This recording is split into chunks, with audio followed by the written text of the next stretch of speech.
오늘 저희들이 함께 나눌 말씀은 8절 중에 이제 하반절에 있는 말씀.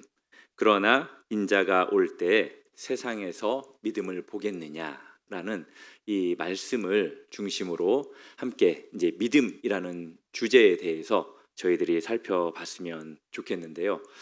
예수님께서 이제 이 땅에 다시 오실 때 우리들에게 아마 요구하는 것들이 여러 가지 있을 건데, 혹시 성경을 통해서 예수님께서 바라고 원하시는 것들이 어떤 것들이 있다라고 혹시 기억하고 있을까요? 혹시 생각나는 것 있을까요? 다시 오실 때 예수님께서 우리들에게 바라는 것, 이제 여러 가지가 있는데 깨어 있으라는 것. 항상 주님이 오실 날을 준비하라라는 이제 그 깨어 있음이 있을 수 있고요. 또 뭐가 있을까요? 네, 내 양을 먹이라. 그것도 있을 수도 있고, 이제 충성됨, 끝까지 이제 맡겨진 일에 신실하게 충성하기를 바라는 것도 있을 것이고, 또 이제 인내하라. 주님께서 다시 오실 때 우리의 그 이제 끝까지 견디는 그 인내를 요구하시기도 하고요. 또 사랑의 실천, 그리고 거룩한 삶, 간절한 기도 등등 이제 많은 것들을 요구하실 텐데, 오늘 읽었던 이 본문을 보면은 예수님께서 우리에게 요구하는 게 뭘까요? 네, 믿음입니다.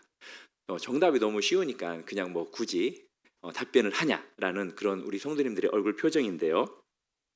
이제 예수님께서 상당히 오늘 본문을 보면은 충격적인 질문을 해요. 그 질문은 뭐냐? 인자가 올 때 세상에서 믿음을 보겠느냐라는 질문입니다. 왜 이 질문이 좀 충격적이냐면, 전능하신 하나님의 아들, 온 우주를 창조하신 그 예수님께서 다시 이 땅에 오실 때 이 땅에서 믿음을 가진 사람들이 찾기 어렵다라는 것을 지금 말씀하고 있기 때문입니다. 그렇죠. 이제 그런 면에서 우리가 그 질문 앞에 과연 어떻게 답을 할 수 있을지 자기 자신을 한번 생각해 봤으면 좋겠어요. 여기에서 말하는 믿음은 어떤 믿음이냐? 단순한 믿음이 아닙니다. 원문을 보면은 그 믿음이에요. 그 믿음이라는 것은 참된 믿음을 의미하는 겁니다. 다른 믿음이 아니에요. 참된 믿음. 교회는 많고 종교 생활은 활발하지만 정작 예수님이 찾으시는 그러한 믿음을 가진 사람들은 많지 않을 거다라는 것을 우리가 짐작할 수 있고, 또 예수님이 그 부분에 대해서 예언하고 있는 부분이기도 합니다. 믿음, 이제 믿음이라는 말을 우리가 너무나도 많이 사용하죠. 교회 안에서 사용하는 단어 중에 믿음만큼 또 많이 사용하는 단어도 별로 없을 거라고 생각을 합니다. 성경이 말하는 이제 믿음, 이제 이 믿음이 정확하게 무엇인지를 혹시 답할 수 있을까요? 네, 답할 수 있는 분 자신 있게 말하기도 했는데 그냥 제가 하겠습니다. 네, 먼저는 믿음이란 무엇이냐? 첫 번째는 믿음은 머리에서 가슴으로 내려온 확신이다라는 거예요. 머리에서 가슴으로 내려온 확신. 야고보서에 보면은 제가 금요일 날도 말씀을 드렸던 것 같은데, 귀신들도 믿고 떤다라는 말씀이 있어요. 이 귀신들이 하나님이 어떤 분인지를 압니다. 그리고 예수님이 하나님 아들 되심도 알아요. 그래서 이 귀신들이 가지고 있는 신학도 상당히 탁월하고 완벽하다라고도 볼 수 있어요. 뭐 이것만 알면 되는 거잖아요, 솔직히. 하나님이 어떤 분인지, 예수님이 하나님의 아들 되시는 것, 이것만 알면 돼요. 그런데 이 귀신들은 구원의 대상이에요? 아니면 대상이 아니에요? 아니에요. 왜 그래요? 알긴 알지만 그들의 알은 무엇으로 끝나냐면 두려움으로 끝난다는 거예요. 떨기만 할 뿐, 두려워하기만 할 뿐, 하나님을 신뢰의 대상으로 보지 않는다는 겁니다. 알지만 하나님과 예수님을 사랑하지 않는다는 거예요. 혹시 믿음은 좀 약간 숫자가 그래서 그런데 18인치의 여행이다 라는 말을 들어보셨을까요? 믿음은 18인치의 여행이다. 여기에서 말하는 18인치는 어디서부터 어디까지를 말할까요? 조금 전에 약간 네, 맞아요. 머리에서 가슴까지를 대충 18인치로 이렇게 계산을 합니다. 그래서 이 짧은 거리지만 어떤 면에서는 가장 긴 여행이기도 하다고 합니다. 가장 긴 여정이 이 머리에서 가슴까지라는 거예요. 둘째, 믿음이란 무엇이냐면 믿음은 모든 것을 걸 수 있는 뭐라고요? 신뢰.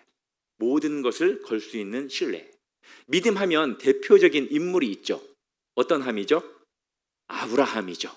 아브라함 생각하면 창세기 22장에 이제 하나님께서 상상할 수 없는 명령을 아브라함에게 내리죠.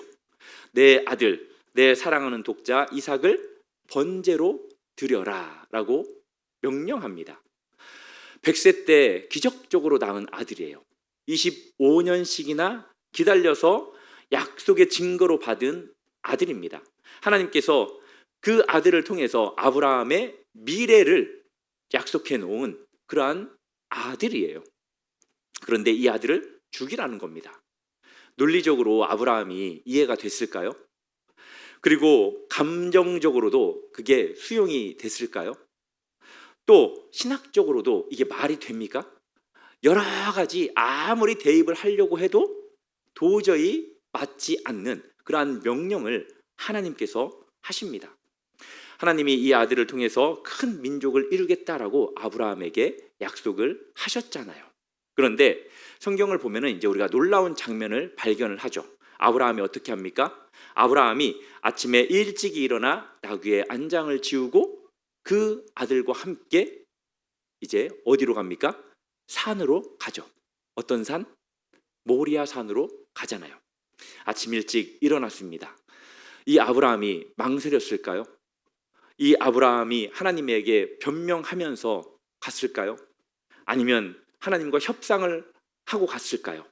변명도 안 하고 협상도 안 하고 망설임 없이 아침에 일찍 일어나서 나아갑니다. 왜 아브라함이 그렇게 할 수 있었을까요? 그 답이 히브리서에 나오죠. 히브리서 11장 19절에 보면 그가 하나님이 능히 이삭을 죽은 자 가운데서 다시 살리실 줄로 생각한지라. 아멘. 아브라함은 부활을 경험한 적이 없어요. 그리고 그 아브라함이 살던 시대에는 성경도 없었습니다. 부활의 경험도 없어, 하나님의 말씀도 없어. 어떤 근거로 이 아브라함이 그렇게 할 수 있었냐는 거예요. 그것은 다른 것이 아니라 이 아브라함이 하나님이 어떤 분인가를 알았기 때문에 그렇게 할 수 있었습니다. 아브라함이 하나님을 어떻게 생각했냐면 신실하신 분으로 생각을 했어요. 약속을 지키시는 분으로 그렇게 생각을 했다는 거예요. 하나님께서 아브라함에게 약속하셔서 25년이 지난 후에 100세 때 이삭을 줬잖아요. 그런데 그 아들을 통해서 큰 민족을 이루겠다라고 하셨으니까 이 이삭을 번제로 드리더라도 하나님께서는 어떻게든 하나님의 뜻을 이루어 가실 것이다 라는 것을 확신하고 그렇게 했다라는 거예요. 믿으십니까? 이것은 전적인 하나님을 향한 신뢰라는 거예요. 이성이 말이 안 돼. 그것은 말이 안 돼. 그리고 감정은 할 수 없어. 난 할 수 없어. 라고 하지만 이 아브라함은 그럼에도 불구하고 하나님이면 가능하다. 하나님이면 가능하다. 라는 그런 믿음 가지고 그가 걸어갈 수 있었다는 겁니다. 그리고 세 번째는 뭐냐? 믿음이란 살아 숨쉬는 관계입니다. 믿음은 살아 숨쉬는 관계. 이 믿음에 대해서 이제 좀 관계 부분을 좀 이렇게 언급을 하자면 대표적인 게 요한복음이에요. 요한복음. 이제 요한복음에 보면은 헬라어 원문에 이제 에이스하고 엔이라는 단어가 있어요. 에이스라는 단어는 어디를 향하여, 이제 어디를 향해라는 의미고요. 과자 에이스 아닙니다. 네. 그리고 엔은 이제 어디 안에, 이제 이건데, 그러니까 이 믿음이라는 것은 먼저는 예수님을 향하여, 화살을 쏘잖아요. 그 화살이 어디를 향해서 날아갑니까? 목표, 관역을 향해서 날아가잖아요. 그런 것처럼 우리의 믿음도 어디를 향해서 날아가야 되냐는 거예요. 돈입니까? 명예입니까? 권력입니까? 건강입니까? 아니죠. 누구예요? 예수님. 우리의 믿음도 예수님을 향해서 날아가야 한다는 겁니다. 그리고 또 어디 안에, 예수 그리스도 안에, 예수 그리스도 안에라는 이 표현은 이제 물고기가 어디에서 살 수 있어요? 물 안에 살 수 있잖아요. 그런 것처럼 우리의 삶도 그리스도 안에 잠겨야 된다는 거예요. 항상 우리는 항아리라고 생각하십시오. 그것도 깨진 항아리. 안 깨진 항아리라고 생각하시는 분 있을까요? 멀쩡하십니까? 제가 보니까 멀쩡한 분 한 분도 없어요. 저를 비롯해가지고 전부 다 어딘가는 조금씩 깨져 있습니다. 금이 간 분도 있고요. 좀 살짝 깨진 분도 있고, 어떤 분들은 많이 깨진 분도 있고, 저는 보기에 어떻습니까? 상당히 많이 깨져 있죠. 그래서 우리는 항상 항아리 된 우리를 물을 채우려고 밖에서 아무리 갖다 부어도 잘 안 차요. 방법은 딱 하나입니다. 우리의 항아리를 어디로 던져야 돼요? 예수님 안으로 던져야 됩니다. 그래야 우리 항아리에 물이 가득 차게 된다라는 거예요. 이것이 주일에만 나와서 예배 드리는 걸로 하나님의 관계를 끝내지 않으셨으면 좋겠습니다. 솔직히 이 말씀은 여기 앉아 계신 분들은 안 들어도 돼요. 지금 집에 계신 분들, 밖에 계신 분들, 그런 분들이 들어야 되는데 다음에 유튜브로라도 설교를 들을지 모르겠네요. 네. 그렇기 때문에 하나님과의 관계는 우리가 숨 쉬는 것처럼 자연스러워야 돼요. 그리고 이제 맥박처럼 지속적으로 뛰어야 됩니다. 그런 관계가 주님과의 관계가 되어야 돼요. 아침에 일어나면 하늘을 보면서 하나님 감사합니다. 마치 내 앞에 주님이 계신 것처럼 이 아침에 나를 깨워주셨네요. 감사합니다 라고 고백하시고요. 또 어떠한 것을 결정할 때 하나님께서 가르쳐 주시는 그러한 말씀을 통해서, 음성을 통해서 또 우리가 결정을 할 수 있어야 돼요. 그리고 밤에는 다시 하나님, 내가 주님 품에 안겨서 잡니다. 주님의 옷자락으로 나를 덮어주시고 날개 안에 품어주시고 생명싸개로 지켜 보호 안 받는 이 밤이 되게 해달라고, 이제 이런 고백들 계속해서 하나님과의 관계를 유지하는 것, 이것이 진정 살아있는 믿음이라는 거예요. 사랑하는 성도 여러분, 믿음은 하나님의 신실하심에 대한 우리의 응답이다라는 말이 있어요. 믿음은 하나님의 신실하심에 대한 우리의 응답이다. 이것은 하나님께서 우리에게 말씀하셨잖아요. 내가 너를 사랑한다 라고 했을 때 우리 성도님들이 그 하나님의 고백에 뭐라고 답을 해야 될까요? 아멘. 믿습니다. 나는 안 사랑해요? 그렇죠. 우리도 아멘. 하나님, 나도 하나님을 사랑합니다 라는 그런 고백을 해야 된다는 거예요. 이게 바로 이제 하나님에 대한 우리가 믿음의 응답이라는 거예요. 먼저 손을 내미신 그 하나님의 손을 우리도 붙잡아야 한다는 거죠. 우리가 오늘 이 본문 말씀 외에 갈라디아서를 한번 좀 살펴봤으면 좋겠는데요. 갈라디아서 3장 한번 찾아보시겠습니까? 갈라디아서 3장 23절.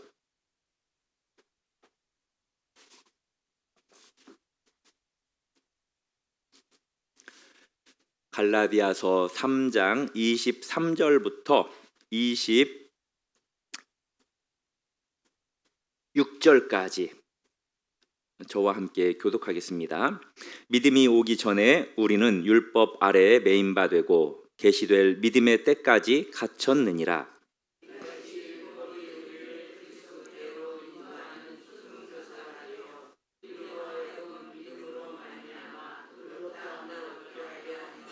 믿음이 온 후로는 우리가 초등교사 아래에 있지 아니하도다.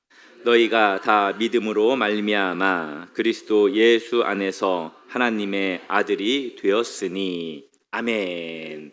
25절에 보면은 믿음이 온 후로, 믿음이 왔다라고 그렇게 이제 표현을 하는데 조금은 이상하지 않습니까? 믿음이 왔다라는 것은 이거 어떤 뜻일까요? 구약 시대에는 그러면 믿음이 없었다는 걸까요? 아니죠. 구약에 살았던 아브라함, 다윗, 히브리 기자가 어떤 사람이었다라고 기록하고 있습니까? 믿음의 사람이었다라고 기록을 하거든요. 여기에서 이제 바울이 말한 것은 어떤 의미냐면 예수 그리스도께서 오심으로 인해서 새로운 시대, 즉 믿음의 시대가 열렸다라는 것을 의미하는 거예요. 이전에는 율법이 우리를 지배했습니다. 그렇지만 율법이 우리를 지배했어요. 그 율법은 우리를 보호하고 인도하는 선생님 같은 역할을 했습니다. 어린아이를 학교까지 안전하게 그렇게 데려다주는 이제 보호자처럼 율법이 우리를 예수 그리스도께로 인도를 했었어요. 그런데 이제 예수님께서 오셨습니다. 실체가 오셨다는 거예요. 율법은 그림자요. 예수님이 실체잖아요. 더 이상 우리는 율법 아래에 있지 않게 되었다라는 겁니다. 26절에 그래서 뭐라고 기록하고 있습니까? 26절 다시 한번 읽겠습니다. 시작. 너희가 다 믿음으로 말미암아 우리 또 예수 안에서 하나님의 아들이 되었으니. 아멘. 이 변화가 어떤 의미인지 아십니까? 이제 종에서 아들로 신분이 변화가 되었다라는 거예요. 종은 주인의 명령에 두려움을 가지고 이제 따르잖아요. 그렇지만 아들은 어떻습니까? 아버지의 마음을 알고 기쁨으로 따릅니다. 종은 상급을 받기 위해서 일을 하죠.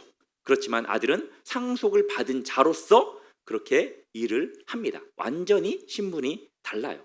바로 이것이 복음입니다. 종이 아니라 우리는 누구라고요? 하나님의 아들이요, 하나님의 딸이라는 겁니다. 율법 아래에서 종이었지만 믿음으로 우리는 이제 하나님의 자녀가 되었다라는 거예요. 이제 오늘 예수님께서 하셨던 이 말씀으로 다시 질문을 해보자면, 왜 재림 때에 예수님의 그 재림 때에 믿음을 찾기 어려울까요? 왜 그렇게 말씀을 하셨을까요? 이제 몇 가지 살펴보자면 왜 믿음은 그토록 찾기 어렵냐면, 첫 번째는 철저한 내려놓음을 요구하기 때문이에요.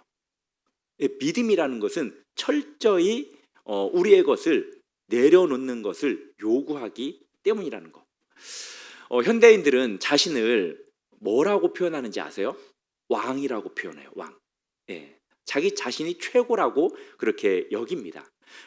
내 인생의 주인은 바로 나.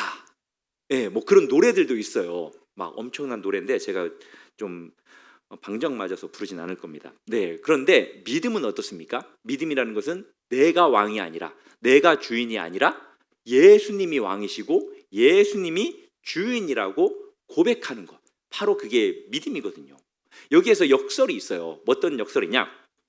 자아를 내려놓을 때 우리는 비로소 참된 자유를 얻게 된다는 거예요. 그렇지 않을 때는 어떻습니까? 내가 왕이 되려고 할 때, 내가 신이 되려고 할 때 오히려 훨씬 더 어려운 종과 노예의 모습의 삶을 살 수밖에 없다는 거예요. 그렇지만 하나님을 하나님으로 인정할 때 우리에게는 참된 자유함이 느껴지지 않습니까? 그래서 이게 되게 어려워요. 나를 내려놔야 되기 때문에.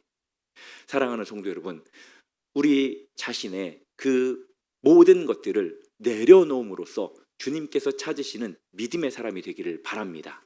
그리고 두 번째는 믿음은 보이지 않는 것들을 붙잡기 때문에 어려워요. 그렇지 않습니까? 우리 시대는 무엇을 요구하냐면 증명을 요구해요. 증명. 야, 너 그거 증명해봐. 뭐 저것도 증명해봐.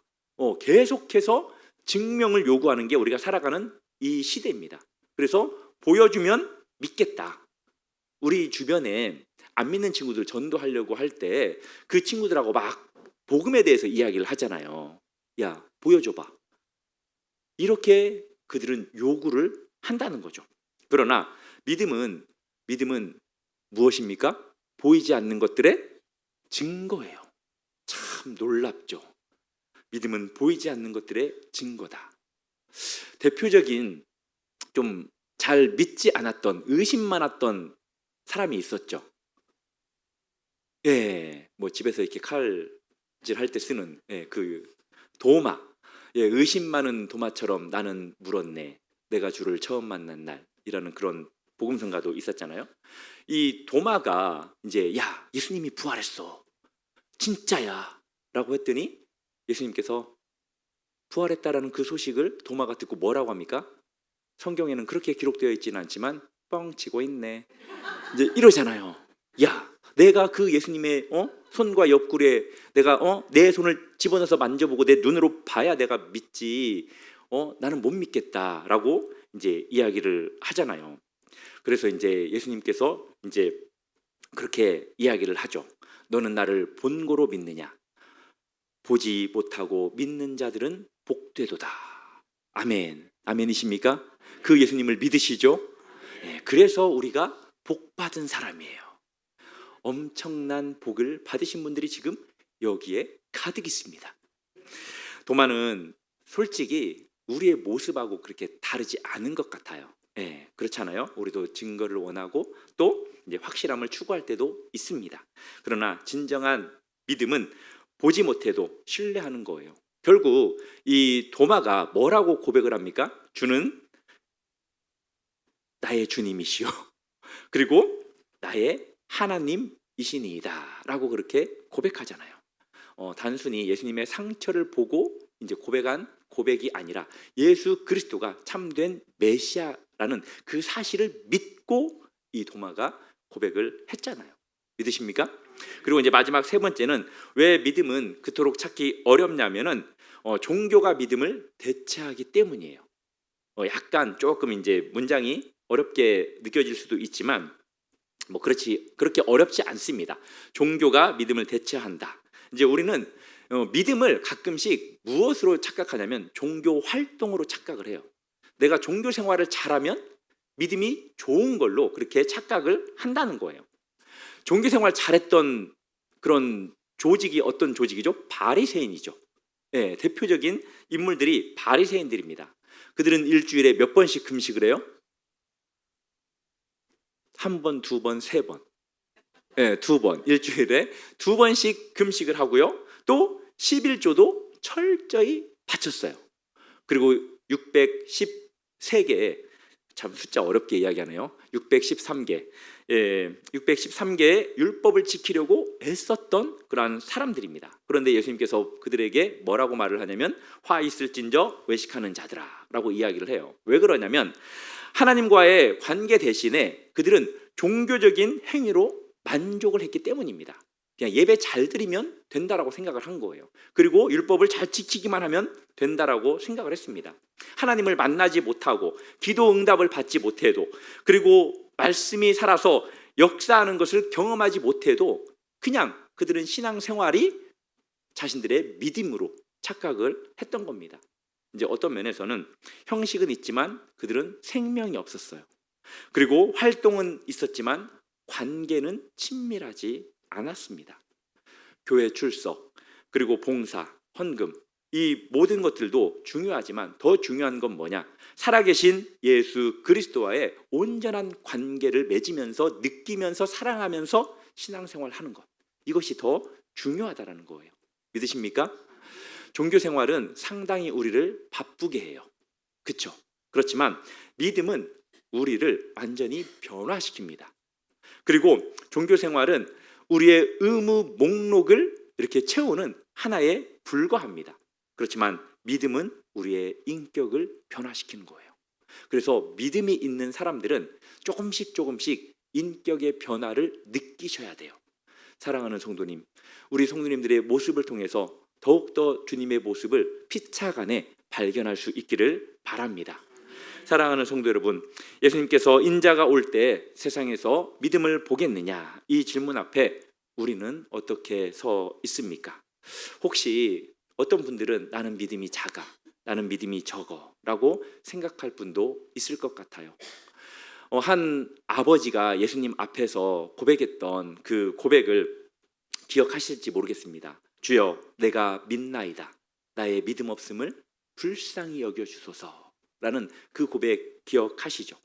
이런 고백은 아주 정직한 믿음의 고백으로 볼 수 있습니다. 하나님은 우리의 완벽한 믿음이 아니라 정직한 믿음, 진실한 믿음을 원한다는 사실을 기억하시기를 바랍니다. 우리 성도님들의 믿음이 작다고 느껴질 때 한 가지 기억했으면 좋겠는데요. 그것은 뭐냐면 한번 띄워주시겠습니까? 같이 읽어보겠습니다. 시작.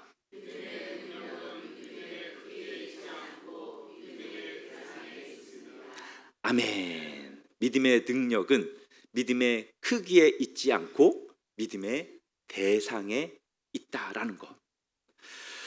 우리가 믿는 그분은 죽음을 이기신 분이시고요. 그리고 우주를, 세계 온 만물을 창조하신 전능하신 하나님이십니다. 그분이 우리를 붙들고 계셔요. 믿으십니까? 오늘 지금 이 순간 주님은 여러분들에게 이렇게 물을 거예요. 너는 나를 신뢰하느냐? 그리고 내 삶의 주인 자리를 내게 내어주지 않을래? 라는 질문을 하신다면 우리 성도님들께서 뭐라고 답하시겠습니까? 예 라고 답하는 것, 바로 이것이 믿음이라는 사실을 기억하시기를 바랍니다. 믿음은 신실하신 그 하나님에 대한 우리의 응답, 이것이 믿음입니다. 하나님은 신실하시고 약속을 지키시는 분이시고 우리를 끝까지 사랑하시는 분이십니다.